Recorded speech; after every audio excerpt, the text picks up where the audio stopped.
France Maghreb 2. Merci d'être avec nous sur France Maghreb 2, c'est l'heure de retrouver notre invité. France Maghreb 2, l'invité de la rédaction. Alors nous avons le plaisir d'accueillir aujourd'hui dans nos studios, il s'est déplacé et c'est tout à son honneur aussi, Monsieur Ismaël Mounir qui est un prédicateur, imam, conférencier. Monsieur Ismaël Mounir, bonjour. Bonjour. Bienvenue dans nos studios sur France Maghreb 2. Merci à vous de m'accueillir. On a souhaité échanger un petit peu avec vous parce qu'on est un peu inquiet concernant les dérives de Nathalie Kosciusko-Morizet qui est, on le rappelle, la seule candidate qui fait partie du casting qui vont se présenter donc aux primaires des Républicains les 20 et 27 novembre prochains. J'avais eu à titre personnel l'occasion de l'interroger lorsqu'elle était candidate à la mairie de Paris. J'avais l'impression d'une femme qui était assez sincère avec elle-même et j'allais dire même à l'écoute de la communauté franco-musulmane. Enfin, appelez-la comme vous voulez d'ailleurs. Et puis eh bien que nenni, cette déclaration donc d'intention de se présenter aux primaires a fait que Nathalie Kosciusko-Morizet eh bien a littéralement changé de discours, nous a même inventé d'ailleurs un nouveau courant religieux, le koufarisme. Vous l'avez connue, elle est de Longjumeau, Nathalie Kosciusko-Morizet. Est-ce que vous pouvez nous donner un petit peu vos liens, enfin ce qui vous a rapproché d'elle? Alors, elle n'est pas de Longjumeau, mais il se trouve qu'elle a été maire de Longjumeau. Oui, c'est pour ça que je parle de Longjumeau. Voilà, elle a été maire de Longjumeau, mais sinon elle est pas. C'est une parachutée quoi. Voilà, elle est pas native de Longjumeau et elle habite pas Longjumeau. Ouais. Donc moi, à l'époque où Nathalie Kosciusko-Morizet était maire, il se trouve que le président de l'association musulmane c'était mon frère. Ouais. Et moi, j'étais responsable du culte. Donc, dans ce cadre-là, on a une mosquée qui est très petite dans un pavillon. Et avant que Nathalie Kosciusko-Morizet arrive aux affaires, eh bien, on avait déjà des relations avec la mairie en place. Et donc, elle, quand elle est arrivée, elle s'est insérée dans un processus et on a continué les bonnes relations, les relations citoyennes, cordiales qu'on avait avec la mairie d'avant. On a continué sur la lancée avec Madame Kosciusko-Morizet. Qui était à l'écoute? Oui, elle était à l'écoute. D'ailleurs, dans son équipe municipale, il y avait des gens qu'on connaissait très très bien. Certains étaient de confession musulmane, d'autres non. Et donc, naturellement, avant même les élections, elle s'est présentée à nous pour qu'on puisse faire connaissance, etc.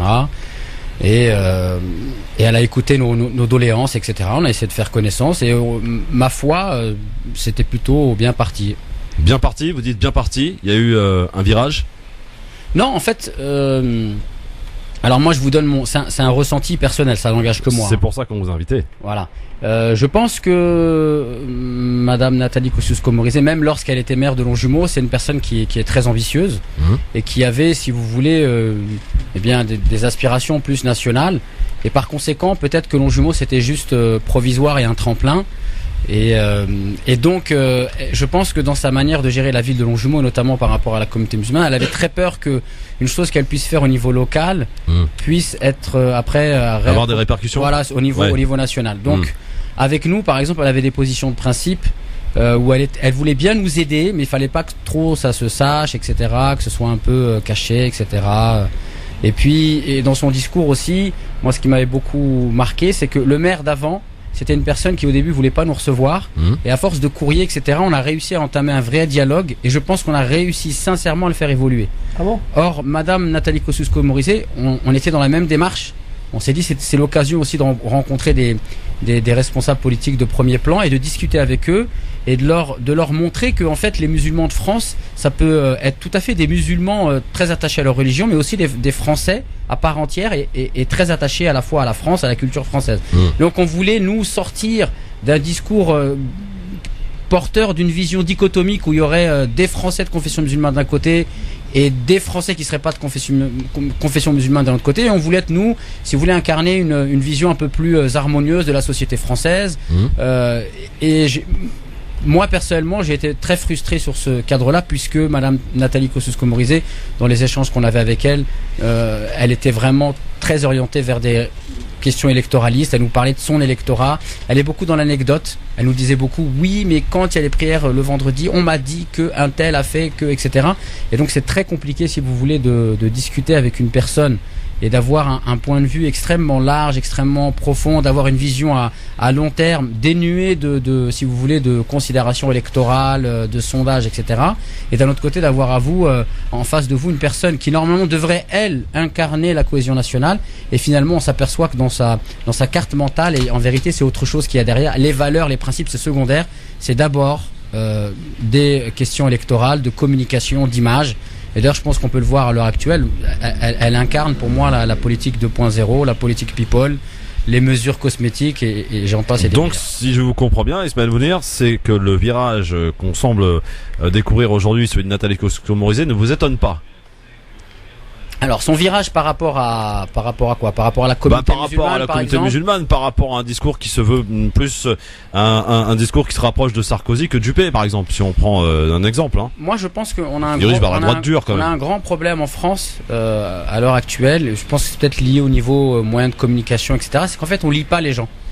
Donc on se base sur des déclarations comme ça, toutes faites. Il y a un article, il y a un titre qui ressort. On appelle ça des punchlines. De ça. Ouais. Voilà. Et en fait, si vous voulez, on peut pas avoir une opinion sérieuse d'une personne et comprendre sa pensée uniquement à travers une émission de radio où il va y avoir 4 invités, ça va être entrecoupé de pages de publicité, etc. Il faut lire les personnes. Et notamment. Les écrits restent, vous avez raison. Voilà. Et les donc, paroles par exemple, s'envolent. Nathalie Kosciusko-Morizet a écrit un livre. Je crois qu'il est sorti au mois de février. Qui est censé incarner un peu le projet qu'elle porte pour la France pour 2017.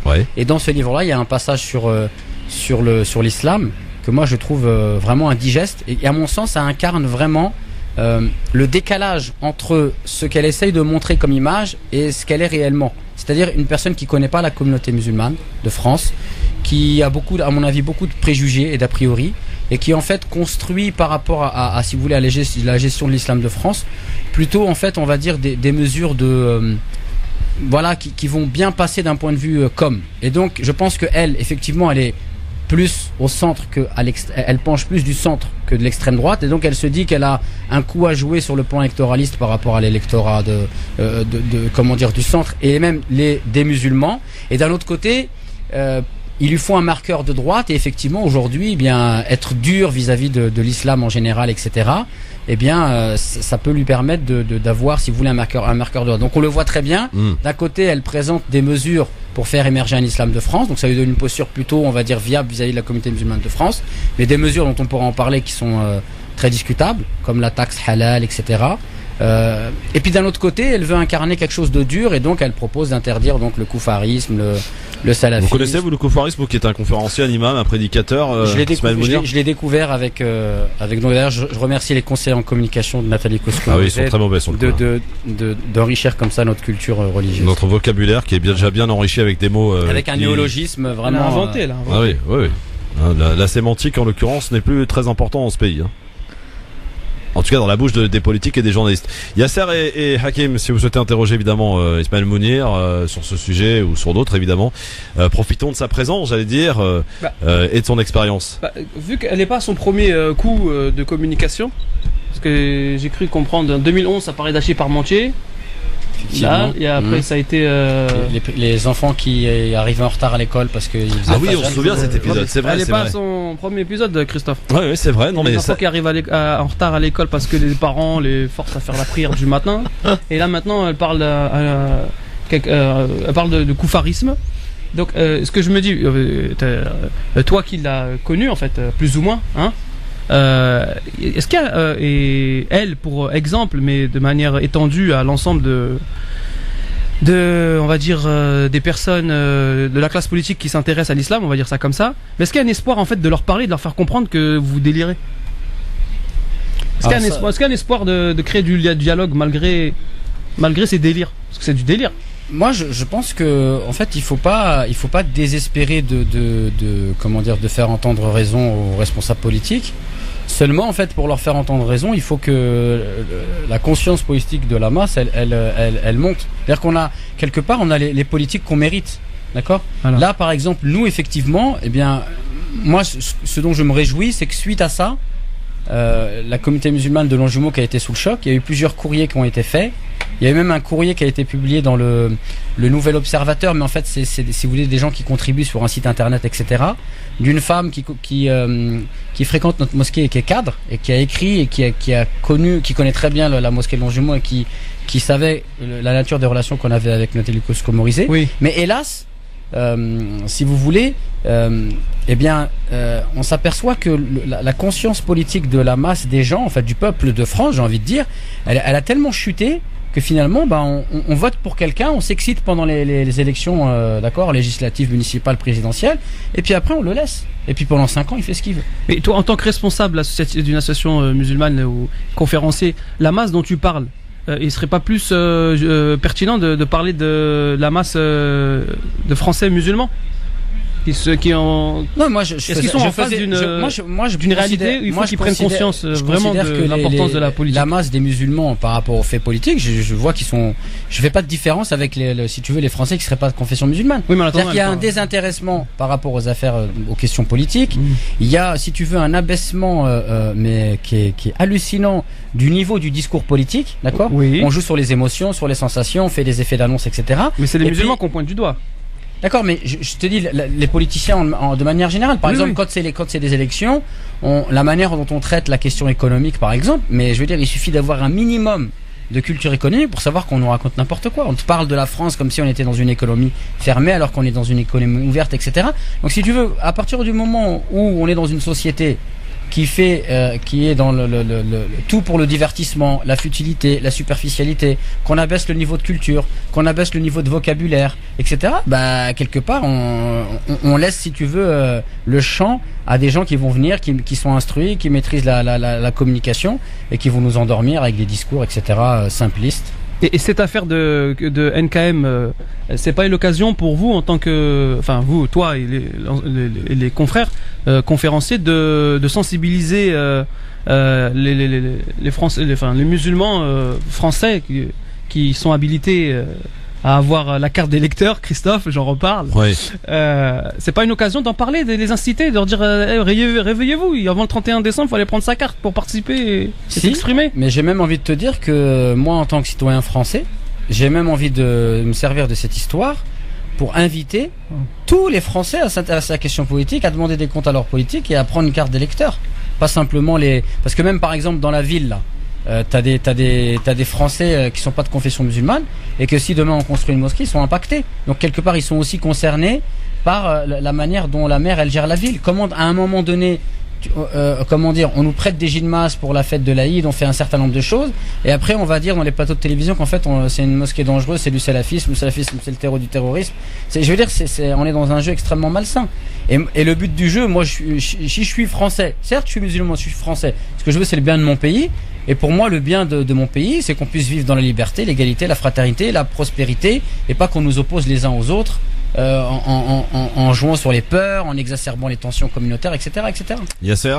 Moi, j'avais une question plutôt qui concerne donc les autres associations musulmanes. Je reste sur mon sujet, mais puisque j'ai reçu moi des courriers concernant ce qui s'est passé à Longjumeau, notamment une vidéo à transmettre, à partager avec le plus grand nombre. Est-ce que vous ne pensez pas qu'il peut y avoir un risque si, entre guillemets, on vous soutient trop, sachant que derrière, eux, ils sont vraiment bien armés, et que nous, aujourd'hui, on est plutôt désunis, pas armés, justement, face à de tels propos. Par exemple, notamment au niveau des mosquées, vis-à-vis de leur mairie respective. C'est-à-dire, ce serait quoi le risque concrètement? Par exemple, que quelqu'un s'affiche publiquement en vous soutenant et que derrière, il se fasse laminer, tout simplement. Un politique. Oui, par exemple, oui. Par exemple, c'était... Après, est-ce qu'on vous a soutenu déjà? Alors, par exemple, il y a un conseiller municipal qui est à l'heure actuelle conseiller municipal, qui l'était également sous Nathalie Kosciusko-Morizet, d'accord, qui était dans l'équipe municipale de Nathalie Kosciusko-Morizet. Aujourd'hui, il est adjoint au maire, il s'occupe de la voirie, donc c'est pas rien quoi, et qui a pris parti ouvertement. Il a signé son nom, il a même fait un communiqué sur Facebook, et d'ailleurs on le reprend dans la vidéo qu'on a demandé de faire tourner. Après, si tu veux, il y a aussi une question de valeur, une question de vérité, etc. Il y a des gens, et Dieu merci ça existe encore, français ou pas français, de confession musulmane ou pas, qui ont des principes, et à un moment quand ils savent que on ment et qu'on salit votre honneur, ils sont prêts à prendre votre défense, même si ça peut leur coûter un certain nombre de choses. Donc d'un autre côté, est-ce que aussi aujourd'hui on n'a pas justement une crise en termes de valeurs et que pour toujours défendre son confort, on n'ose plus dire les choses, etc. Est-ce que justement c'est pas une des raisons qui fait que le monde va mal aujourd'hui et que justement on devrait revenir à des choses simples la vérité elle se dit, et même si ça fait pas plaisir, parfois il faut dire les choses. Ismaël Mounir qui est avec nous en direct sur France Maghreb 2, je profite de votre présence pour vous poser une vraie question que j'ai posée à pas mal de conférenciers ou d'imams ou de prédicateurs. J'avoue que je reste un peu sur ma faim concernant la réponse. Aujourd'hui on dit quoi? Daesh c'est l'islam, pour certains. Il y en a qui vont vous dire, monsieur Ismaël Mounir, que effectivement Daesh c'est une partie de l'islam se référant à des hadiths qui ne sont pas forcément révélés. N'est-il pas le moment, le temps de vous, imam, prédicateur, conférencier, savant, de faire un peu le ménage sur ce qui est révélé ou pas, de porter la vraie et bonne parole, parce qu'aujourd'hui on constate malheureusement que beaucoup de gens, et là je vais même pas parler des autres, je parle uniquement des musulmans, parlent du Coran sans jamais l'avoir ouvert. C'est un problème, et combien même on parle du Coran, on n'est pas forcément habilité pour comprendre ce qu'il y a dedans, pour comprendre et analyser, j'allais dire, les différents versets et de pouvoir les expliquer, les répéter. Vous connaissez les dégâts du téléphone arabe. Pardon de ma longue question, non, mais... je vous en prie. Donc ce serait quoi votre question? Est-ce que c'est pas temps de faire le ménage, c'est ça, etc. Entre autres, oui. Alors, dans votre question, il y a d'abord, est-ce que Daesh choses. c'est l'islam pour vous? Est-ce que Daesh se réfère à une partie, même si c'est des hadiths non révélés, mais est-ce qu'elle se réfère à une partie de l'islam qui existe bel et bien? Alors là, en fait, on est plus dans de la rhétorique. La question, moi, si vous permettez, je la poserai autrement. C'est-à-dire, est-ce qu'on peut trouver, si vous voulez, des arguments religieux pour justifier les actes de Daesh? À mon sens, non. Maintenant, autre chose. La question du réformisme. Il se trouve que le Coran, c'est un livre qui parle de tout. Donc, il parle de la guerre. Donc, à partir du moment où le livre parle de la guerre, on peut toujours trouver des gens, si vous voulez, qui veulent utiliser certains versets pour leur donner leur faire outrepasser leur sens, d'accord? La Bible et la Torah aussi parlent de la guerre. Voilà, exactement. Ah, oui. Donc le problème qu'on doit se poser, c'est concrètement, est-ce que la problématique du terrorisme, du radicalisme, etc., est-ce qu'elle est liée intrinsèquement à des caractéristiques de l'islam, à ses sources, à des textes, etc., ou le problème ce serait plutôt le lecteur lorsqu'il vient à ces textes-là? La question, si on la pose comme ça change la donne. Moi, à mon sens, le problème, d'ailleurs, il y a un penseur juif qui s'appelle Maïmonide, c'est ce qu'il disait. Il disait le problème, c'est pas le texte en tant que tel. Le problème, c'est le lecteur. Donc, à partir du moment où le lecteur, il est manipulé, il suit ses passions, il n'est pas outillé, et que quand il va vers les textes, il a déjà une idée. Il cherche simplement il cherche simplement à prendre des versets, etc. Et d'ailleurs, on le voit souvent dans les communiqués de Daesh. Ils citent des versets. Ouais. Et celui qui a un minimum de connaissances, il sait très bien que les versets qu'ils ont pris, ils les ont sortis de leur contexte. D'accord? Et d'ailleurs, moi, j'ai fait l'expérience. J'ai fait une étude dans laquelle j'ai regroupé tous les versets du Coran qui parlent de la guerre. D'accord? Tous les versets. Ça, c'est une réponse à tous ceux qui prônent encore il n'y a pas longtemps que le Coran, comme Zemmour dit, est un livre de guerre. C'est absolument faux. Il y a 6236 versets.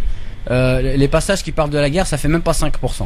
D'accord? Donc ça déjà, c'est un gros... Et ces fameux parties sur la guerre, alors que disent-ils? Donc alors, si on regarde tous les versets qu'il y a sur la guerre, les passages, alors vous avez Surat al-Baqarah, vous avez Surat al-Ma'ida, vous avez Surat 8, Surat al-Anfal, et après, je veux dire, au-delà de ça, voilà, Surat al-Mumtahana. Il y a quelques passages du Coran. Si on prend les passages, d'accord, et qu'on les lit, et qu'on lit à la fois ce qui vient avant, ce qui vient après, on s'apercevra qu'il n'y a aucun verset du Coran qui vient et qui appelle à la guerre de manière absolue. C'est toujours soit lié à un contexte, et il y a toujours des limites. Par exemple, les limites, c'est lorsque Dieu dit vous devez les combattre, c'est-à-dire ceux qui vous combattent, mais s'ils penchent vers la paix, penchez vers la paix.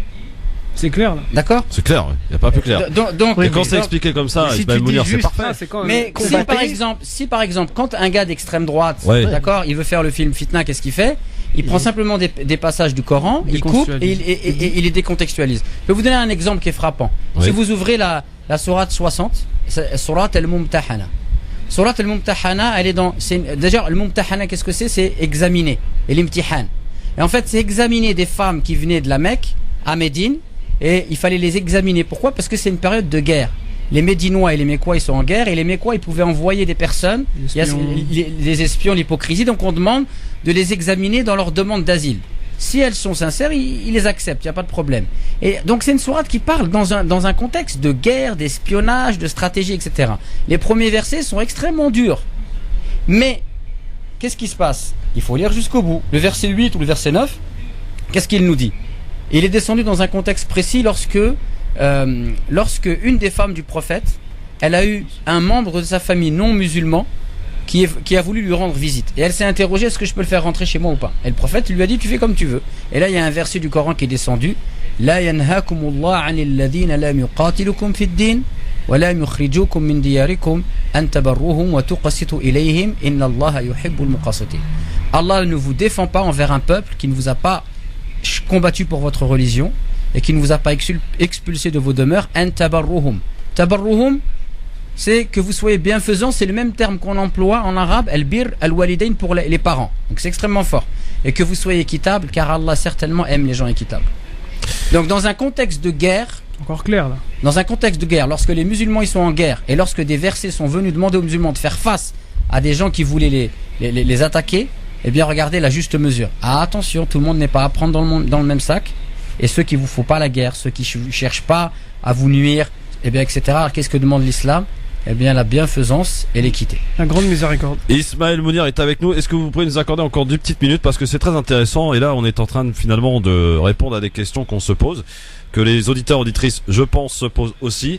On est en train de vouloir que les musulmans se justifient par rapport aux pratiques de Daesh. On ne se justifie pas, on apporte des réponses claires ici sur France Maghreb 2. Donc éventuellement je laisse le temps de la publicité à tous les bien-pensants et à tous les journalistes de cette belle France, de ce beau pays, pour qu'ils aient enfin des réponses à leurs questions et qu'ils nous arrêtent surtout de raconter du grand n'importe quoi et d'inviter sur leur plateau, et peut-être aussi d'avoir de quoi argumenter face à des interlocuteurs qui viendraient raconter des inepties en permanence, donc à la radio, à la télé, dans les journaux. Donc peut-être l'occasion nous est donnée. Ismaël Mounir, est-ce que vous voulez bien vous sacrifier 10 minutes encore? Inch'Allah. Très bien. Eh bien, vous restez là avec nous. On se retrouve juste après la pub pour la suite de notre entretien. On n'en oublie pas évidemment les coups de cœur de Monsieur Hakim et Yasser.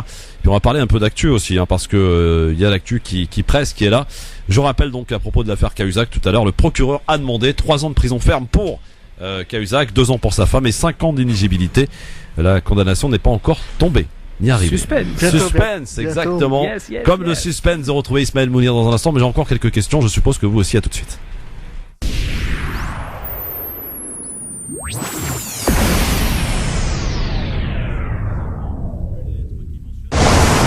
France Maghreb 2. France Maghreb 2. Pour ensoleiller et accompagner vos journées et vos nuits. France Maghreb 2. Sarmalek, délégué hospitalier avec Hakim Rahal, qui est toujours commerçant, chef d'entreprise. Pour le moment, présent. Ouais, voilà. Et notre invité, donc Ismaël Mounir, avec qui nous avons entamé une discussion en parlant de NKM, mais aussi pour parler de Daesh, bien entendu, ce qui fait l'actualité. D'ailleurs, ça tombe bien, monsieur Ismaël Mounir. Aujourd'hui, on annonce l'ouverture d'un centre de déradicalisation dans l'Indre-et-Loire. Le premier centre, visiblement, en France. Que faut-il faire et quel est votre rôle, vous, en tant que conférencier, prédicateur, imam, pour parler à cette jeunesse qui est complètement perdue? On apprend d'ailleurs pas plus tard que cet après-midi qu'un 3e mineur a été arrêté et qui semblerait avoir été sur le point de commettre une attaque. On en est à 3 donc depuis quelques jours, sans parler des jeunes filles qui ont été arrêtées la semaine dernière à Boussy-Saint-Antoine et de nombreux cas. Que faut-il faire? Quel est votre rôle? Est-ce que vous en avez un d'abord à jouer? Est-ce que dans les mosquées aujourd'hui, j'allais dire les attentes pour répondre à cette problématique sont là? Est-ce que les imams ont pris conscience de la gravité de la situation? Qu'est-ce que vous pouvez nous dire par rapport à ça? Alors, moi j'ai pas fait d'études très poussées sur le sujet, parce que je pense que quand on veut être sérieux, la première des choses serait de mener une étude pour essayer de se poser la question: qu'est-ce qui fait qu'à un moment donné, quelqu'un qui a été à l'école de la République, qui a vécu en France, et il est prêt comme ça à vouloir tuer, à faire des attentats, etc. Donc ça, je pense que c'est une vraie question. Il y a une dimension sociologique, anthropologique, psychologique, et ça, moi, j'ai pas, si vous voulez, tous les outils. Par contre, j'essaye de lire un certain nombre de personnes qui travaillent sur le sujet. Donc, par exemple, Dounia Bouzar ou François Burga, etc. Dounia Bouzar qui est alors là vraiment la détestée dans la communauté. Oui, peut-être, mais en tout cas, toujours est-il que moi, si vous voulez, quand je lis quelqu'un, je peux pas, c'est pas une démarche passionnelle. C'est une personne qui prétend avoir fait un travail sur le sujet. Donc, j'essaye de lire et de m'enquérir de ce qu'elle dit sur le sujet. Donc on s'aperçoit déjà que chez les spécialistes, il y a différentes approches. Certains qui nous disent que c'est multifactoriel. Il y a des questions qui relèvent de la géopolitique de la France, des questions qui sont liées à la ghettoisation de la France et de certains quartiers populaires, la question de l'échec de l'école, de la famille, etc. Donc dans tout ça, on s'aperçoit qu'en fait, il y a tout un système et une multitude de causes. D'accord, on peut pas venir avec si vous voulez, des réponses simplistes qui font qu'à un moment donné, il y a une jeunesse qui est fragilisée. D'ailleurs, quand on parle de radicalisation, on s'aperçoit que le phénomène, il touche pas que les musulmans, puisque on peut s'apercevoir qu'il y a une multitude d'idéologies extrêmement mortifères d'extrême droite, etc. Et on voit une partie de la jeunesse française qui est sensible à ce genre d'idéologie où en fait il faudrait tuer tout le monde, etc. Donc on s'aperçoit que c'est un phénomène. Une par rapport à l'autre qui est passée à l'acte, si vous permettez. Oui, bien sûr, mais toujours est-il qu'on s'aperçoit que le phénomène, quand on parle de radicalisation, on parle pas forcément de meurtre. C'est une idée radicale, etc. C'est être en rupture totale avec la société, jeter l'anathème sur tout le monde, etc. D'accord ? Donc maintenant, moi, après, la question que je me pose, c'est qu'en tant qu'imam, qu'est-ce que je peux faire ? C'est-à-dire, qu'est-ce que je peux faire ? En quoi je peux être, si vous voulez, utile ? Eh bien, j'ai envie de dire, entre guillemets, à l'humanité, et dans un premier temps, les gens qui viennent écouter mes sermons, etc. Moi, si vous voulez, des jeunes qui prennent des idées radicales, etc., ce que je m'aperçois, c'est qu'une fois qu'ils ont bu ces idées-là, il n'y a plus de dialogue possible. D'accord ? Et d'ailleurs, on s'aperçoit que très souvent, les jeunes qui prennent ça, ils n'ont pas de culture religieuse, ils n'ont pas non plus d'études même dans le cadre des études profanes, etc. Et qu'ils prennent ça dans le cadre d'internet. Donc quand ils viennent à la mosquée, ils viennent pas à la mosquée pour entendre mon sermon. Ils viennent simplement voir si est-ce que moi l'islam auquel j'appelle correspond à celui qu'ils ont eu sur internet. Et si ça correspond pas, ils me jettent l'anathème. Ils me disent t'es un innovateur, t'es un mécréant, t'es un imam vendu. Donc il y a aucune discussion possible. Moi la question que je me pose c'est premièrement, qu'est-ce que je peux faire pour être attrayant et faire en sorte que les jeunes ils viennent dans ma mosquée et que je puisse leur donner les éléments, on va dire, un champ lexical, des concepts, une vision claire de la religion, une culture islamique. Et deuxièmement, moi, ce qui m'intéresse, c'est plus de comprendre en fait ces phénomènes de radicalisation pour ne pas être dans une démarche curative, mais dans une démarche préventive. C'est-à-dire, moi, j'estime que l'un des moyens les plus importants pour immuniser la jeunesse musulmane, c'est la formation et l'éducation. Et là, effectivement, je pense qu'en France, on a beaucoup de progrès à faire dans le domaine. Alors justement, ça tombe bien que vous parliez de ça parce que c'est vrai qu'ici, dans cette radio, on a pour objectif, mais en tout cas, on rappelle sans cesse que il y a effectivement un certain nombre de mosquées en France, mais il y a malheureusement pas assez d'écoles privées. Et qu'aujourd'hui, le curseur n'est pas assez centré sur l'éducation de nos enfants qui passerait par des écoles privées. On peut citer un exemple, c'est l'école Averroès de Lille, qui est un très beau résultat, d'ailleurs qui avait fait partie des meilleurs lycées de France avec le taux de réussite de 100% au bac. Donc les idées sont là, les expériences sont là.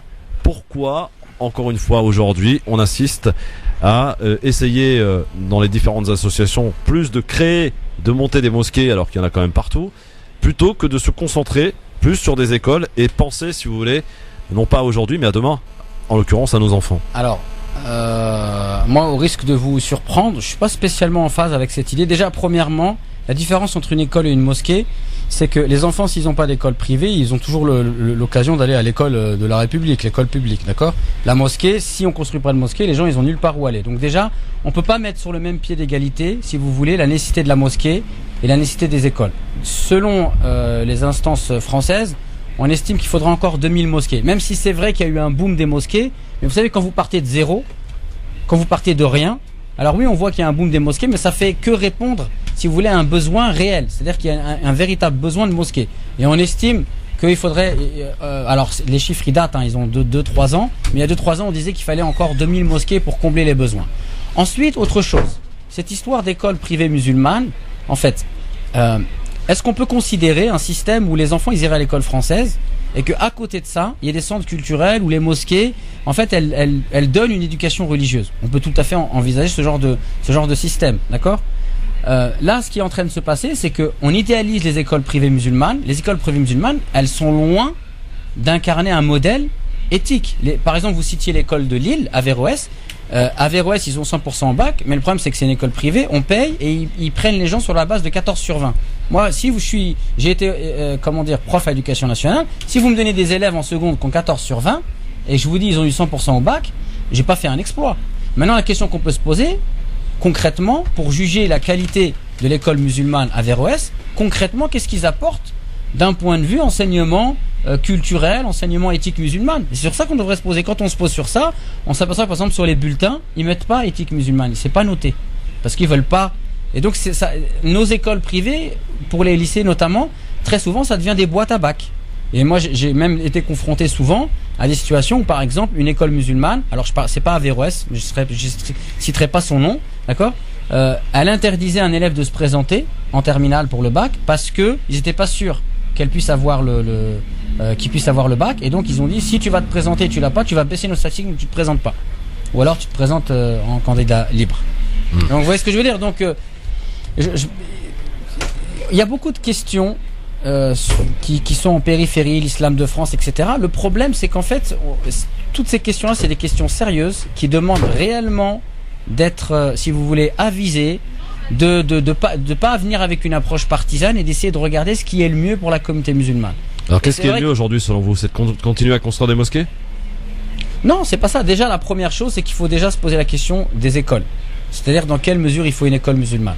Est-ce que le fait de dire il faut des écoles musulmanes, est-ce que ça répond à tout le monde? Aujourd'hui les écoles musulmanes, elles se dirigent vers des systèmes qui sont élitistes. Ça coûte cher, c'est des boîtes à bac. Est-ce que ça correspond à la réalité sociologique de la masse des musulmans? C'est un début, Ismaël, ça s'appelle un début, ça. D'accord, mais manifestement, non. Donc ça veut dire que si on veut focaliser tout l'argent de la communauté pour des projets en fait qui va correspondre uniquement à une élite, quelque part on est en train de se fourvoyer.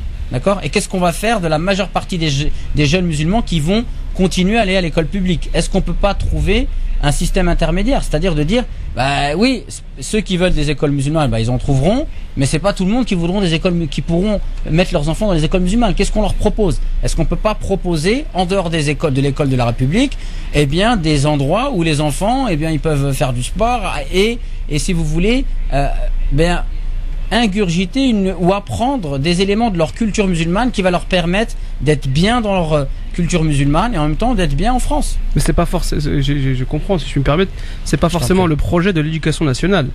Et c'est bien pour ça qu'il y a des écoles privées catholiques et des écoles privées juives. Quand tu adresses en fait ce que tu dis, tu émets une critique constructive sur l'élitisme au sein de certaines écoles privées musulmanes. Mais moi je le prends de manière totalement décomplexée. C'est qu'un début, c'est un développement normal de la communauté musulmane en France. Ils ont besoin de vivre parce que l'école, c'est pour un enfant, il va passer 8 heures par jour et donc il va en apprendre des choses. Il suffit pas d'aller faire après les 8 heures par jour 1 heure ou 2 heures par semaine dans une association culturelle musulmane pour un petit peu apprendre et apprendre certains réflexes. Non mais je suis d'accord. Hein, mais regarde, il y a une différence. Il y a une différence entre le fait de dire que c'est un processus évolutif, c'est un début, etc. Bien sûr. Et le slogan qui est répété par beaucoup de monde de dire les mosquées c'est plus la peine, maintenant c'est les écoles. Non, ça c'est des extrêmes après, qu'on propose. Voilà. Et après déjà, moi j'estime qu'on n'a pas à opposer les écoles et les mosquées. Je pense que c'est simplement le besoin et la demande. Il y a des besoins, donc les gens réagissent, etc. Et maintenant par rapport aux écoles, la première chose c'est quel type d'école musulmane on veut faire, d'accord? Mais même dans l'école musulmane, il y a plusieurs visions, d'accord? Bien sûr, comme dans tout. Et après, il y a aussi une question qu'il faut se poser. Les enfants qui vont dans les écoles musulmanes, qu'est-ce que ça donne comme résultat? Ben moi, je peux t'en parler. Et par exemple, beaucoup, quand ils vont dans les écoles musulmanes, qu'est-ce qu'ils te disent? Après, quand on va à la fac, on est perdu. Mais on est grave perdu. Il y a même, pour avoir visité beaucoup d'écoles musulmanes, c'est élever les enfants en autarcie. Enfin, ça veut pas dire qu'il faut pas faire des écoles musulmanes. Et tous les élèves des écoles privées catholiques. Non, mais ça veut pas dire qu'il faut pas faire d'écoles musulmanes. Mais c'est-à-dire quand tu mets quelque chose en place, tu évalues. En définir la vision. Les avantages, les inconvénients. Il y a exactement une question de valeur, de vision, etc. Et je pense que là, tu parlais de processus évolutif. Les musulmans par rapport à ça, je pense qu'on a encore beaucoup de choses à faire évoluer de ce point de vue-là. Monsieur Ismaël Mounir, merci en tout cas. Votre réflexion, je dois le dire, est très intéressante parce que parce que moi je vous rejoins assez, même si je suis partagé finalement concernant les priorités de cette communauté, mais sur le fait que vous êtes un défenseur de l'école de la République. On y est tous passés, je crois, autour de cette table, et on a retenu que des bonnes choses. Enfin, en tout cas, en ce qui me concerne, l'école de la République, elle est là, et on doit y être. Voilà, et peut-être que le fait de créer des écoles privées musulmanes, c'est aussi peut-être, encore une fois, si j'ai bien compris votre propos, c'est de s'écarter un peu de ce vivre ensemble auquel on aspire, et puis qui peut avoir des conséquences, puisque vous nous disiez donc il y a quelques instants que lorsque les élèves se retrouvent en université, ils sont perdus, et c'est peut-être pas l'objectif. Je peux faire une dédicace, Christophe? Oui, vas-y, à Madame Martin, ma prof de 5e. Spéciale dédicace, Madame Martin, vous vouliez m'orienter en filière technique, je suis resté dans le général, j'ai eu tableau d'honneur au collège. Sartek. Merci en tout cas, monsieur Ismaël Mounir, d'être venu apporter des réflexions, et surtout d'avoir parlé de NKM, qu'on va continuer à surveiller. Mais bon, si j'en ai bien compris, si on en a bien compris vos propos, vous n'êtes vraiment pas du tout étonné. À très vite. En tout cas, monsieur Ismaël Mounir, merci d'avoir répondu à nos questions.